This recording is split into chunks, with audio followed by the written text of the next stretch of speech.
This week on Myth, it's once again time for my favorite annual tradition, the Halloween special. You'll learn that war is hell in relationships, that it's surprisingly easy to get a human skull, and that fireplaces make bad hiding spots.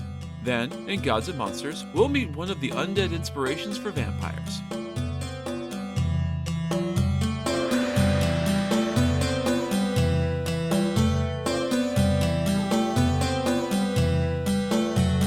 This is the Myths Your Teacher Hated podcast, where I tell the stories of cultures from around the world in all of their original, bloody, uncensored glory. Modern tellings of these stories have become dry and dusty, but I'll be trying to breathe new life into them.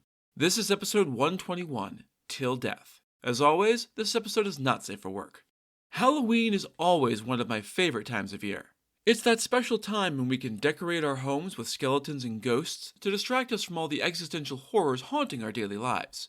I know I need the distraction, so this week's diversion comes from Hungarian folklore by way of folk tales of the Magyars collected by Henry Jones and Lewis Kropf in 1889. Long, long ago, somewhere far away, even beyond the Oprentian Sea, a fictional sea in Magyar folklore meant to indicate somewhere incredibly distant and unreachable, and likely a mispronunciation of the Austrian district Oberenz, the westernmost frontier of King Matthias of Hungary. There once lived a maid.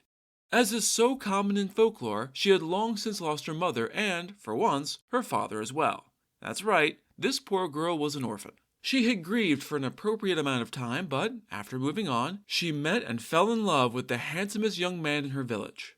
He was as besotted with her as she was with him. The story says they were as inseparable as two turtle doves in a wood, which is an adorable image.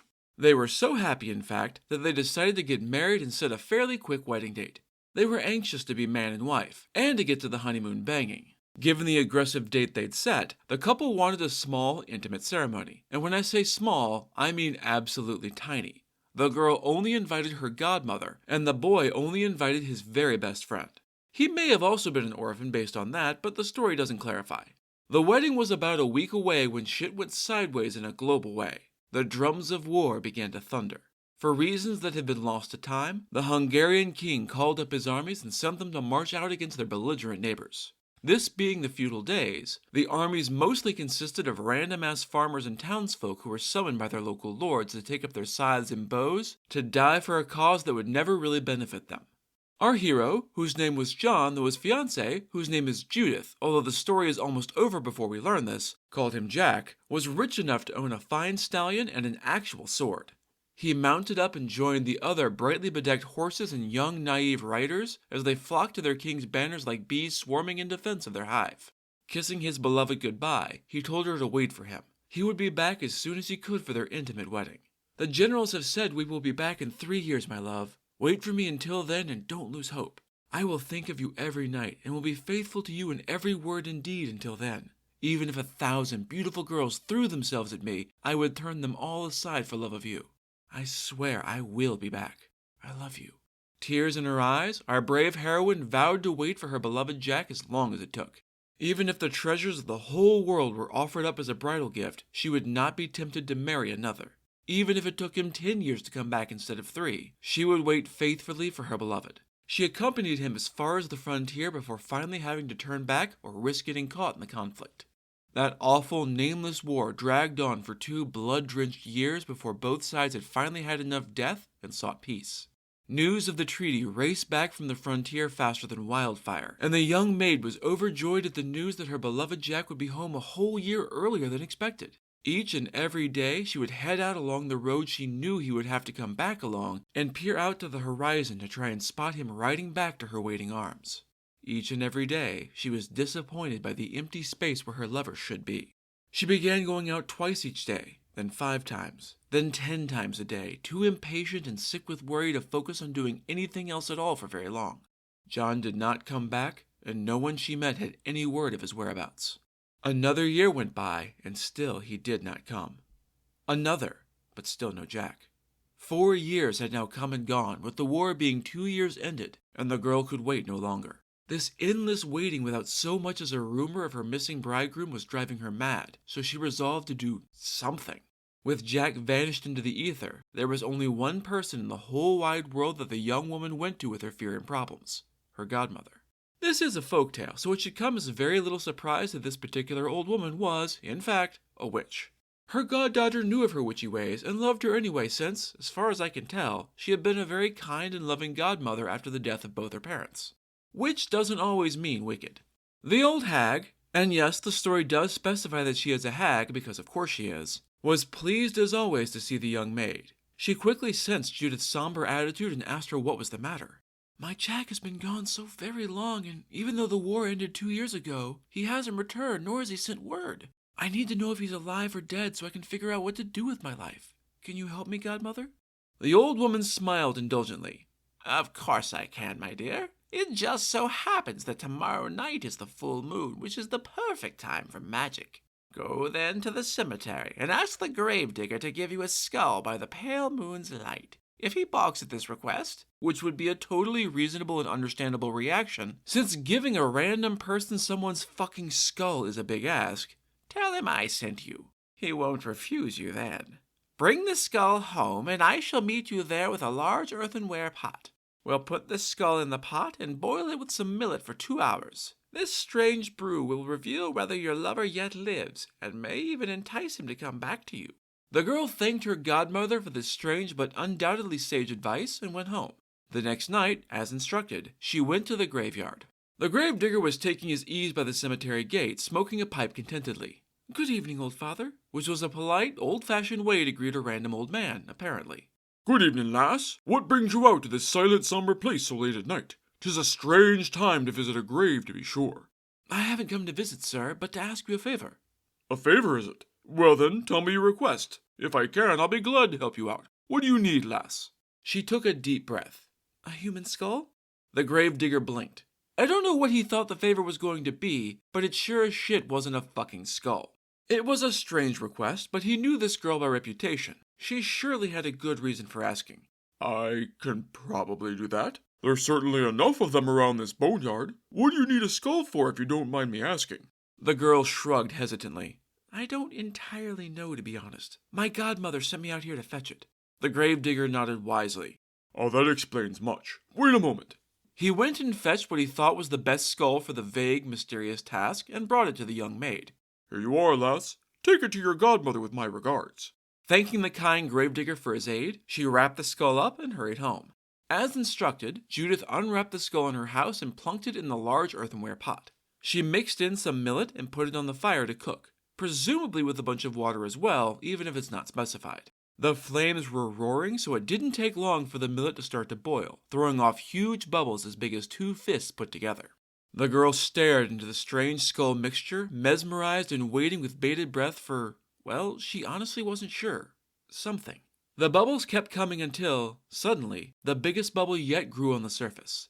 It stretched and grew until it finally exploded with the sound and fury of a musket shot. The force of it made her look away for just a moment. When Judith looked back, the skull was sitting balanced on the lip of the pot. It had only empty eye sockets, but she still somehow got the distinct impression that it was leering at her with a wicked grin. It has started, it hissed in a vicious tone. He comes. The godmother's magic was clearly doing something, and so, without any directions, she stared back at the skull and kept waiting. 2 more bubbles exploded like rifle fire, and the skull grinned. He has made it halfway. She kept waiting until 3 more bubbles exploded with the same volume and ferocity. He's here. He waits out in the yard. That was the magic phrase, so to speak, and the young maid turned away from the magic skull and raced for the door. Even as she crossed the threshold, Judith saw her beloved fiancé standing just beyond. Jack was as handsome as he'd ever been in her memories and dreams, sitting astride his magnificent white stallion. His horse was the same pure color as fresh-driven snow, and it matched the pure white garments he wore from head to toe. Even his boots and his helmets were that same pure white, which was a striking image to say the least. He smiled as he saw his beloved fiancée coming towards him from the door. Will you come with me to the country where I now dwell? As far as greetings from long-lost lovers go, it's a little underwhelming. The maid was barely fazed by it, though, and didn't miss a beat. Of course, my dear beloved Jack. I would follow you anywhere, even to the end of the world. He smiled and offered her a hand. Then join me here in my saddle. Without his help, she mounted smoothly up behind him, and finally she got the reunion she'd hoped for. They embraced and kissed each other passionately, deeply, and repeatedly. When she finally had to come up for air, she looked up at Jack with a smile in her eyes. Is this new country of yours very far from here? He nodded solemnly. Yes, my love, it is very far away indeed, but don't worry. Despite the distance, it won't take us long to get there. And so saying, he heeled his horse into a trot. The journey had begun. The couple soon left the village where they had both grown up. As they passed the outskirts, they saw 10 mounted men gallop past, all clad in the same spotless white like the color of the purest flower. Before the maid could even open her mouth to ask about them, another 10 appeared a little ways off, but still very clearly visible in the moonlight. John saw her startled look and spoke first. How beautifully shines the moon, the moon. How beautifully march past the dead. Are you afraid, my love, my little Judith? She gazed into his eyes. I am not afraid so long as I can see you, my beloved Jack. Satisfied with her answer, the couple rode on. Before they had gone very far, the maid saw 100 men riding past in perfect military columns, trotting in perfect order like soldiers. No sooner had this regiment vanished into the dark than another 100 men appeared and followed after. Again John met Judith's eyes. How beautifully shines the moon, the moon. How beautifully march past the dead. Are you afraid, my love, my little Judith? She shook her head. I am not afraid so long as I can see you, my darling Jack. They continued on their way, but the phantasmal soldiers kept appearing, more often and in greater numbers. Soon, an entire ghostly army was on the move around them, so many that the young maid couldn't even guess at how many she'd seen. Some rode past so close that they nearly brushed against the riding couple, but not quite. How beautifully shines the moon, the moon. How beautifully march past the dead. Are you afraid, my love, my little Judith? She shook her head. I am not afraid so long as I can see you, Jack, my love. Jack nodded solemnly. I am glad to hear it. You are a good woman and brave to boot. I know that you would do anything for me, my dove. As a reward for your trust and honor, you shall have everything your heart desires when we reach my new country. This made Judith's heart swell with hope and love. She couldn't wait to see this new home that Jack was taking her to, a place they could live out their days in peace and comfort. They rode along beyond the town until they came to an old burial ground enclosed by a foreboding black wall. John stopped beside the open gate set into the ancient graveyard wall. We are here, my love. This is my new country, and we are almost to our new home. Judith was beginning to have some very real doubts as John heeled the horse into motion again, and they rode through the gate into the boneyard. The doubts became absolute certainty that something had gone very fucking wrong when the pure white horse stopped before the gaping maw of an open grave. We are home, my dove. They both dismounted from the horse, and Judith hid her terror behind a sweet smile at the thing that had once been Jack. He had gestured toward the open grave with a ghastly smile, and, in the pale moonlight, she could now see an empty coffin lying at the bottom with the lid propped up beside it. Go on in, my darling. You should probably go first, my dear beloved Jack. You already know the way. With another horrible smile, Jack climbed down into the pit, crawled into the coffin, and lay down like the corpse he clearly was. Judith nodded once at her undead fiancé, turned around, and ran the fuck away as fast as her legs could carry her. She fled directly for a mansion they had passed a few miles back in the hopes that she could find refuge there. Being the middle of the night, all of the doors were naturally locked. She knocked on all of them, crying and pleading for anyone inside to take pity on her and let her in, but no response came. To be fair, a lot of monsters require permission to come inside and murder everyone beyond a threshold, so I can't exactly blame them for not trusting the pleading of a stranger on a night when the hungry, restless dead are clearly on the move. She shook all of the doors in vain until, at last, she found one door that opened beneath her hand. She burst through it into a long, dark corridor. Heedless, she raced along it until she came to a large chamber. At the center of it stood an open coffin with a corpse lying in state. Well, shit. It wasn't exactly the kind of place she wanted to be on a night like tonight, but it was all she had. With no other real options, she shut the door and crawled into the dirty, unlit fireplace in the corner and hid in the deepest shadows she could find. She didn't wait long. As soon as John realized that his beloved corpse bride-to-be hadn't joined him in the grave, he scrambled back out of it and hurried off in pursuit. Despite his best efforts, though, he couldn't match her terrified speed. It took him a little longer, but soon enough he too came to the mansion. Following her tracks, he came to the long corridor and the closed door. Jack lifted his corpsey knuckles and rapped on the door like the crack of doom. Dead man, open the door to a fellow dead man. To her horror, Jack saw the corpse lying in state shudder at her once beloved Jack's terrible words. He knocked again. Dead man, open the door to a fellow dead man. This time, the corpse sat up straight in his coffin and looked around. Thrice, Jack knocked on the door. Dead man, open the door to a fellow dead man. Dead joints creaking, the corpse stood and went to open the door for Jack. Is my bride here, dead man? The corpse nodded. She is indeed. I saw her crawl into the fireplace to hide. Jack smiled a horrible smile. Perfect. Come, dead man. Let us tear her to mutilated pieces and bathe in her hot blood. Judith backed as far away as she could, but there was nowhere to go. The fireplace would be her tomb, and she would die screaming at the hands of the one she had loved enough to follow him anywhere. The two corpses leered at her, skeletal hands reaching for her throat, and just then the rooster in the loft began to crow. Sunrise broke across the land, and the two corpses vanished at the first touch of the light. Judith didn't realize she'd been screaming until a well-dressed gentleman burst into the room from one of the previously locked doors. He was a handsome man, and so richly garbed that you could be excused for thinking him a king. He looked around the room and saw the empty coffin and the trembling woman, who had crawled out of the fireplace.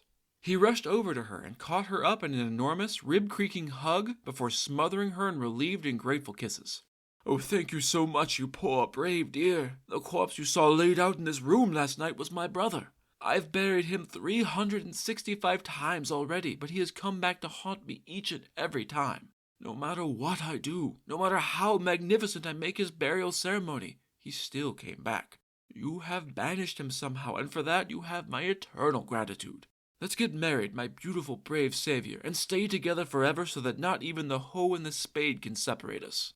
This is a very strange time and place for a proposal to someone you literally just met. And bringing in talk of being buried together seems like a particularly macabre touch, but both of them have been through something very, very traumatic, so maybe I can give him a little grace. Having just been through the worst kind of breakup imaginable, Judith agreed to marry the very rich, very handsome, and apparently very kind man she had, again, literally just met. They were wed that very winter. The story doesn't say whether they lived happily ever after, so I guess use your best judgment. It's never explained if the witchy godmother's magic went wrong or horribly right.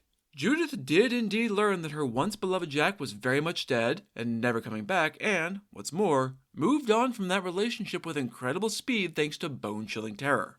She even found a far more eligible bachelor to marry, garnering herself a better life than she otherwise would have had, so maybe this whole thing was part of her godmother's twisted plan? Who knows? I certainly don't. What I do know is that it's time for Gods and Monsters. This is a segment where I get into a little more detail about the personalities and history of one of the gods or monsters from this week's pantheon that was not discussed in the main story.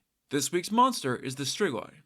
The Strigoi are restless, troubled spirits who have risen from the grave to wander the earth. The undead creatures are Romanian, although the term is believed to date all the way back to the Dacian kingdom that was conquered by the Roman Empire, hence the name Romania. In Romanian, the term roughly translates to one risen from the grave, though it's also related to the Latin strix, a bird of ill omen, or striga, a term for witches or evil magic users.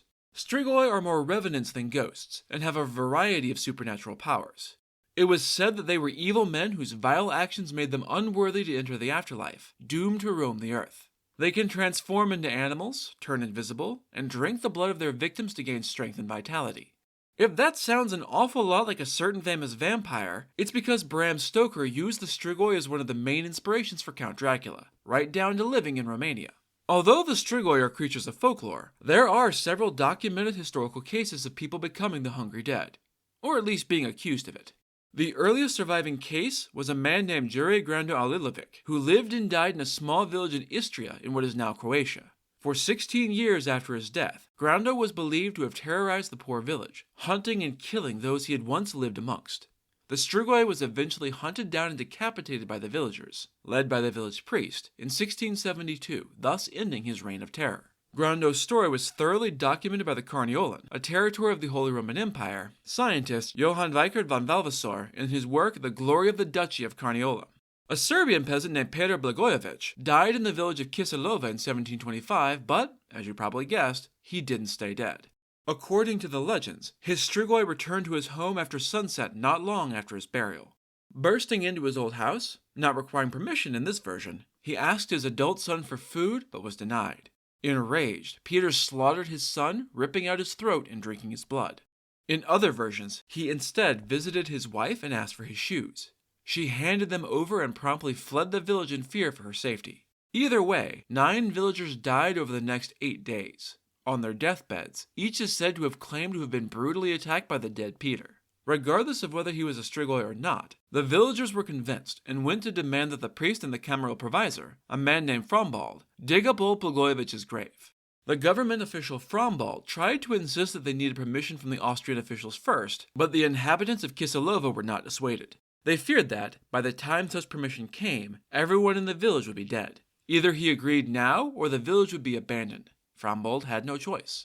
They exhumed the body and found clear signs of vampirism. His hair, beard, and nails had all grown, blood could be seen on his lips, and his body looked plump and healthy rather than dead and rotting. Of course, these are all pretty common things in normal decomposition, especially for a body that has only been dead for a short time, but the villagers were sure they knew a Strigoi when they saw one. The body was staked to the earth, which caused fresh blood to flow from the ears and mouth, terrifying the villagers. Staking was clearly not good enough. This asshole needed to be immolated. Frombald didn't try to stop them, but wrote a report after the fact denying any blame for what happened. In an 1865 article on Transylvanian folklore by Wilhelm Schmidt, he described Strigoi as nocturnal monsters that hunted and fed on infants. He noted a tradition of tossing a stone behind yourself after the birth of a child and exclaiming, "This into the mouth of the Strigoi to warn off their predation." The 1909 book, An Authenticated Vampire Story by Franz Hartmann, claimed that peasant children living in the Carpathian Mountains began dying suddenly and mysteriously. The villagers came to the conclusion that their recently deceased count, who lived in an old fortress near the village, was clearly a vampire. To stop this beast, the villagers swarmed the castle with torches and pitchforks and burned it to the ground. Even as recently as 1969, an old man died in the city of Capitaneni, as documented in Search of Dracula, The History of Dracula and Vampires by Radu Florescu. Shortly thereafter, several of the old man's family began to die in mysterious and increasingly suspicious ways. The terrified villagers dug up his body and, once again, found that the body had not decomposed. His eyes were wide open, and his face was red and twisted with rage and hunger. He was clearly a Strigoi. The body was burned both to save the village from his predation and to save the old man's soul from damnation. Although the Strigoi Mort are the most common version, and the one described in all the stories so far, they are not the only type. According to Tudor Pamphile, a Romanian writer, you also have Strigoica, or witches, and Strigoi Viu, or living sorcerers. The Datanile Poperuli Roman La Inmormentari, published in 1882, claimed that 6 conditions could make a living person more likely to become a Strigoi Mort upon death: being the 7th child of the same sex in a family, leading a wicked life, dying without being married, being executed for perjury, dying by suicide, or dying from a witch's curse. All Strigoi are said to be bald on the top of their heads, to refuse to eat garlic or onions, to avoid incense, and to sleep outside as the feast of St. Andrew approaches. Its spine is long and twisted and covered in hair like a beast's tail. As we've seen, the tried and true way to kill one was to unearth its grave, have a priest read last rites, stake the creature through the heart with oak, yew, or ash, all woods with magical properties, and pin it to the earth with a knife or nail to keep it stuck to the coffin and unable to rise and do mischief. So if the people around you are dying in mysterious horror movie ways, and someone you know has recently died, consider digging up the body and staking it before the Strigoi comes for you too. That's it for this episode of Myths Your Teacher Hated. Keep up with new episodes on our Facebook page, on iTunes, on TuneIn, on Verbal, and on Spotify. Or you can follow us on Twitter as @HardcoreMyth, on Instagram as Myths Your Teacher Hated Pod, and on Tumblr as Myths Your Teacher Hated. You can also find news and episodes on our website at mythsyourteacherhated.com. If you have any questions, any gods or monsters you'd want to learn about, or any ideas for future stories that you'd like to hear, feel free to drop me a line. I'm trying to pull as much material from as many different cultures as possible, but there are all sorts of stories I've never heard, so suggestions are appreciated. The theme music is by Tiny Cheese Puff. Next time, we're headed to old India for some folklore fun leading up to Diwali. You'll see that magic thieves' tools grow in shit, that getting rid of demons is tough work, and that sometimes it's appropriate to cut off a nose to spite a face. Then, in Gods and Monsters, you should be careful how observant you are when a camel is on the loose. That's all for now. Thanks for listening.